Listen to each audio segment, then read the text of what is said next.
गुरी तुर चेहरा माँ का जादू रे, बैहा मोला बनाए रे।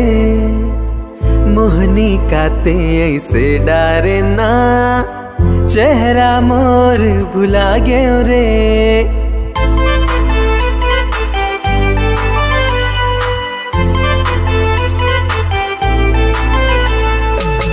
गुरी तुर चेहरा माँ का जादू रे, बैहा मोला बनाए रे।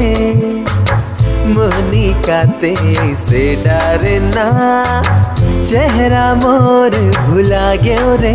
तुर संग प्यार हो गया, तुर संग प्यार हो गया। मोरे दिल माते बस गए तोरे संग प्यार। तुर संग प्यार हो गया, तुर संग प्यार हो गया।